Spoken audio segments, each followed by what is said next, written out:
नमस्कार। स्वागत है आज पुनः आपका हिंदी ज्ञान चैनल में। और आज हम पुनः आपके सामने उपस्थित हैं वर्णमाला की क्लास 2 लेकर, और जिसमें हम आपको अब बताने वाले हैं स्वरों के उच्चारण स्थान और व्यंजनों का वर्गीकरण। क्लास शुरू करने से पहले आप इस चैनल को सब्सक्राइब कर लीजिए और अपने दोस्तों को भी शेयर कर दीजिए ताकि उन लोगों को कुछ लाभ इसका मिल सके। तो बिना विलंब के शुरू करते हैं हम क्लास आज की। तो पिछली क्लास में हमने आपको जो स्वर बताए थे उसी का कुछ अंश शेष इसमें है। पहले स्वरों के उच्चारण स्थान।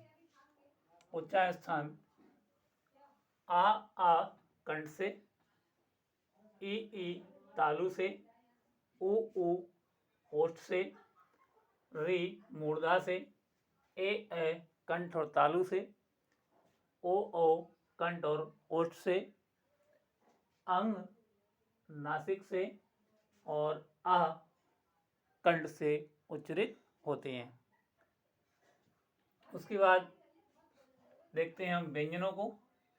तो व्यंजनों में सबसे पहले देख लेते हैं कि कुल व्यंजनों की संख्या कितनी है, क्योंकि ये पेपर में कई बार आया है कि हिंदी में कुल वर्णों की संख्या कितनी है।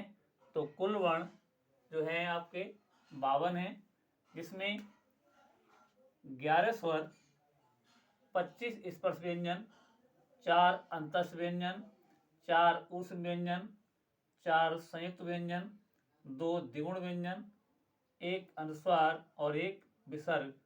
कुल मिला की संख्या जो हो रही है 52। कुल मिला की संख्या हो रही है 52। यहाँ कई बार कुछ क्वेश्चन आया है कि हिंदी वर्णमाला में कुल वर्णों की संख्या कितनी है। 45 है, 36 है, 51 है, 52 है। तो कुल वर्णों की संख्या 52 है। कौन सा वर्ण कितना है वो मैंने आपको ये बता दिया है। अब देखते हैं वर्णमाला को। वर्णमाला में 1 2 3 4 5 वर्ग हैं, और 5 वर्गों में एक वर्ग में 5 वर्ण हैं। तो 5 पंजे 25 जो लिखे यहाँ पर 25 वर्ग हो गए। तो इसके बोलने का जो स्थान है, का वर्ग का कंठ है, चा वर्ग का स्थान तालु है, टा वर्ग का स्थान मूर्धा है, ता वर्ग का स्थान दंत है और पा वर्ग का स्थान ओष्ठ है। इसको हम ऐसे भी क्रम से बोल सकते हैं, जब भी हम कोई ध्वनि निकालते हैं मुंह से तो सबसे पहले कंठ से आती है, और कंठ के बाद कहाँ तालु पे जाती है, तालु के बाद वही ध्वनि मूर्धा टकराती है, और मूर्धा के बाद वही ध्वनि फिर दांतों पे जाती है, और दांत पर जब बाहर निकलती है तो हमारे ओठों को स्पर्श करते हुए निकलती है। एक क्रम है इसका ध्वनि निकलने का। फिर से सुन लो एक बार। पहले कंठ से, और कंठ के बाद तालु पे आती है, और तालु के बाद मूर्धा पे, मूर्धा के बाद दांत पे, और दांत के बाद ओष्ठ पे। ये 25 व्यंजनों का जो बोलने का स्थान है वो इसका ये क्रम है। इसी क्रम से हम इसको याद रख सकते हैं। अंतस्थ व्यंजन या रा ला वा, या तालव से बोला जाता है, रा मूर्धा से, ला दंत से और वा ओष्ठ से। उष्ण व्यंजन शा तालव सा बोलते हैं इसे, ये शा मूर्धन सा बोलते हैं, ये दंत सा है, और हा कंठ से बोला जाता है। छा त्राग्य ये संयुक्त व्यंजन है, इनको दो दो को जोड़ करके इसमें ध्वनि निकालते हैं। उच्छित या द्विगुण व्यंजन, दो हैं ये ढा ढ, तो द्विगुण क्योंकि इनमें दो गुण पाए जाते हैं इसलिए इन्हें द्विगुण भी कहते हैं। इन व्यंजनों को हम द्विगुण व्यंजन भी कहते हैं। इसके आगे अब देखते हैं हम स्वरों का व्यंजनों का वर्गीकरण।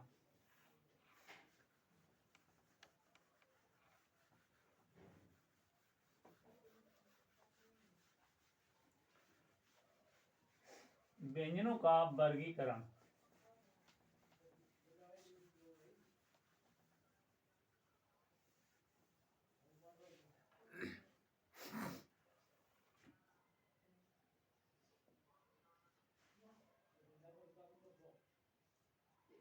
व्यंजनों का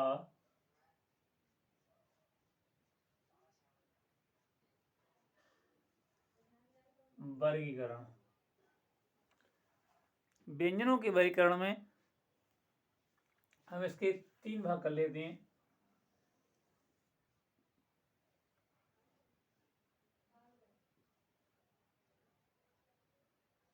3 भाग कर लेते हैं इसके।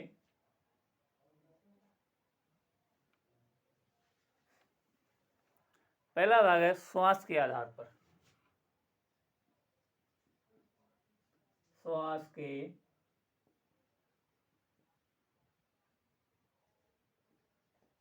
आधार पर। दूसरा भाग है स्वर तंत्री में कंपन के आधार पर।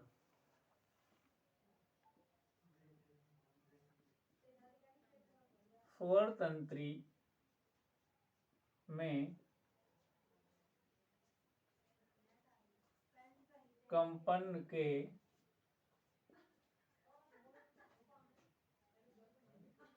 आधार पर।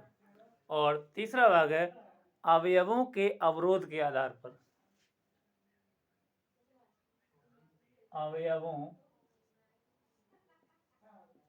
के अवरोध के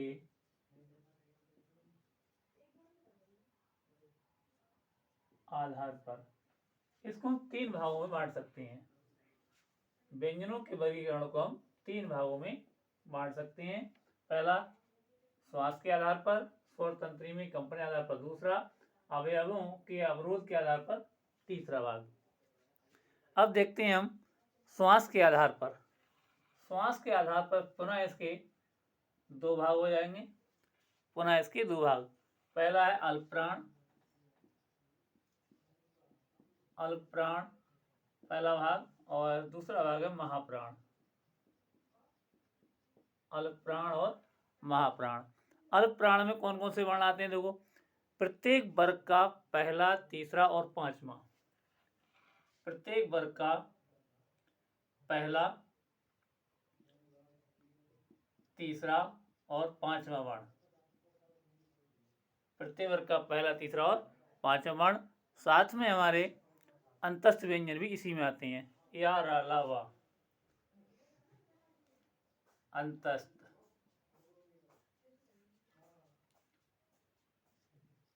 या, रा, ला और वा, ये वर्ण भी इसी के अंतर्गत आते हैं। दूसरा है महाप्राण। महाप्राण में प्रत्येक वर्ग का दूसरा और चौथा,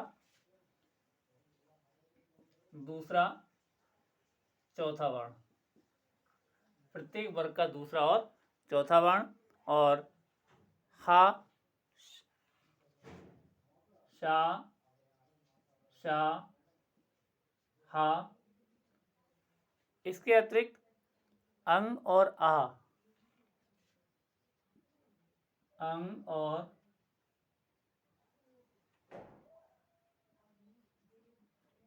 आह, ये वर्ण भी हमारे महाप्राण में आ जाते हैं। अब देखते हैं स्वर तंत्री में कंपन के आधार पर। स्वर तंत्री में कंपन के आधार पर इसके भी 2 भाग हैं। एक तो सघोष,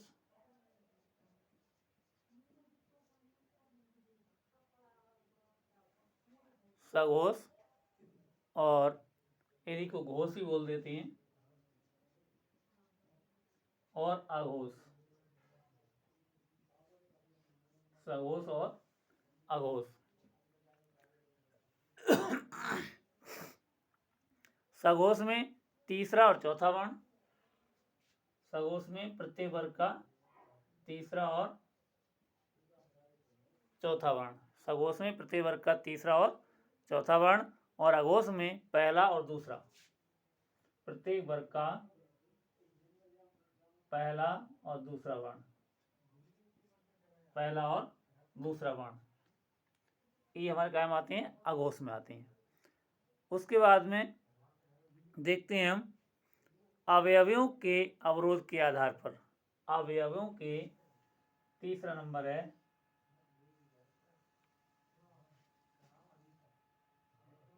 अवयवों के अवरोध के आधार पर। इसके कई भाग हैं। इसमें सबसे पहले हम आते हैं, पहला भाग है स्पर्श। पहला भाग है स्पर्श व्यंजन।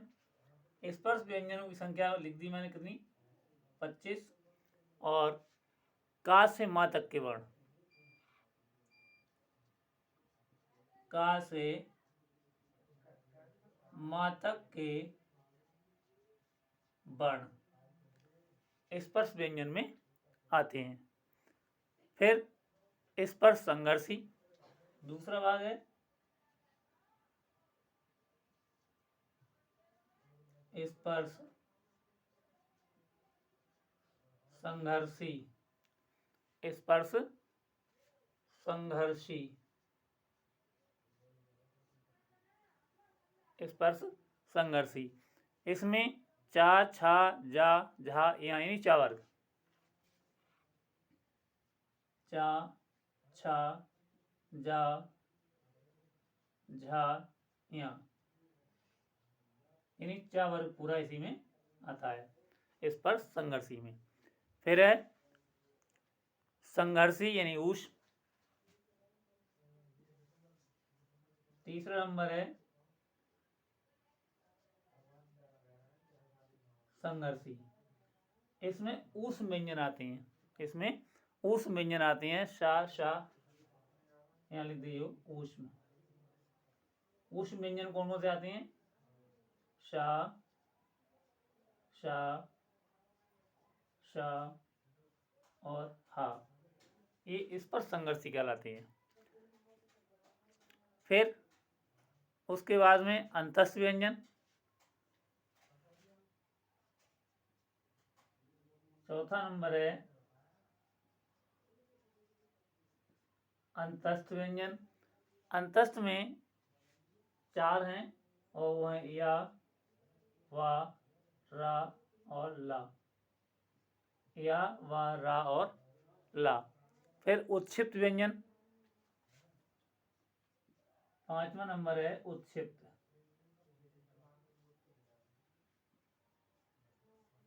उत्क्षिप्त व्यंजन, उत्क्षिप्त में मैंने बताया कि दुगुण भी बोल देती हैं, डा और ढा,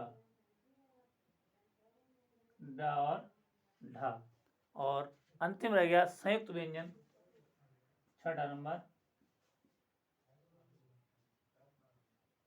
संयुक्त व्यंजन। वो संयुक्त कौन कौन से होती हैं? इसमें भी चार हैं, छा, त्रा, ज्ञा, छा, त्रा, ज्या और स्रा। ये चार कायम आते हमारे संयुक्त व्यंजन में। पुनः इसको रिपीट कर लेते हैं। पढ़ रहे हैं वर्णमाला, व्यंजनों का वर्गीकरण। व्यंजनों के वर्गीकरण में इसको व्यंजनों को तीन भाग में बांट सकते हैं, श्वास के आधार पर, दूसरा स्वर तंत्री कंपन के आधार पर, तीसरा अवयवों के अवरोध के आधार पर। श्वास के आधार पर दो भाग, अल्पप्राण और महाप्राण। अल्पप्राण में प्रत्येक वर्ग का पहला, तीसरा और पांचवा वर्ण, पहला, तीसरा और पांचवा वर्ण, और साथ में अंतस्थ वर्ण यानी या, रा, ला, वा, ये वर्णों की संख्या हो गई। महाप्राण में प्रत्येक वर्ग का दूसरा और चौथा वर्ण, शा, शा, शा, अंग, आ, ये वर्ण भी हमारे काय में महाप्राण में आते हैं। स्वर तंत्री में कंपन के आधार पर इसके भी दो भाग, एक तो सघोष या घोष और दूसरा अघोष। सघोष में प्रत्येक वर्ग का तीसरा और चौथा वर्ण, और अघोष में प्रत्येक वर्ग का पहला और दूसरा वर्ण, पहला और दूसरा वर्ण। तीसरा नंबर है अवयवों के आधार पर, तो इसमें 6 भाग हैं। स्पर्श व्यंजन का से मा तक के वर्ण, नंबर 2 स्पर्श संघर्षी, चा वर्ग पूरा, संघर्षी या ऊष्म, शा, शा, शा, हा, अंतस्थ व्यंजन या, रा, ला, वा, उत्क्षिप्त व्यंजन डा, ढा, और संयुक्त व्यंजन छा, त्रा, ज्या, स्रा, छ, त्रा, ज्या और स्रा। ये रहा हमारा व्यंजनों का वर्गीकरण। व्यंजनों के वर्गीकरण में अभी हम देख रहे हैं, इसमें एक चीज बता दें, जैसे अल्पप्राण व्यंजन है। अल्पप्राण प्रत्येक वर्ग का पहला, तीसरा और पांचवा व्यंजन या, ला, बा, कुल संख्या इनकी होती है 19।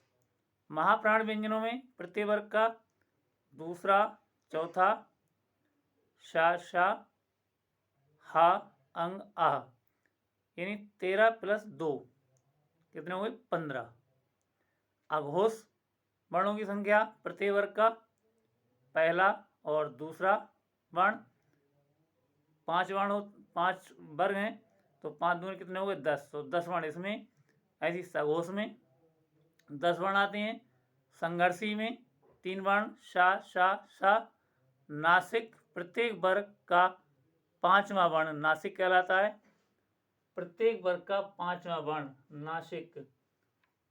चाहो तो इसमें लिख लो, यहाँ पर एक जगह 6 नंबर नासिक।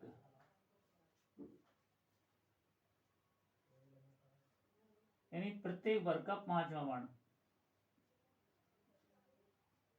प्रत्येक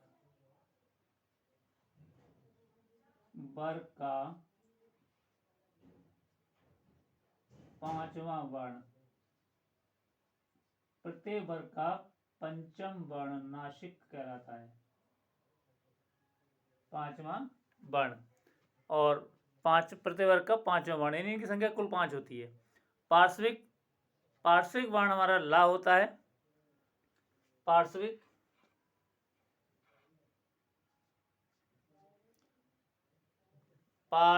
वर्ण, पार्श्विक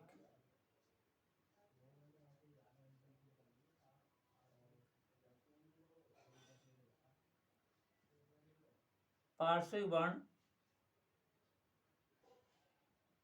ला कहलाता है।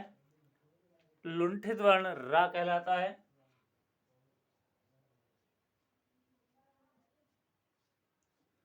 लुंठित वर्ण रा कहलाता है।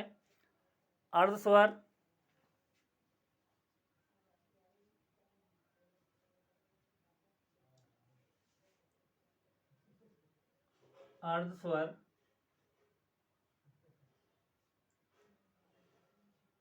या और वा, अर्धस्वर या और वा। उसके बाद में द्विगुण व्यंजन, ये लिख ही दिया मैंने द्विगुण, फिर भी एक बार लिख लो।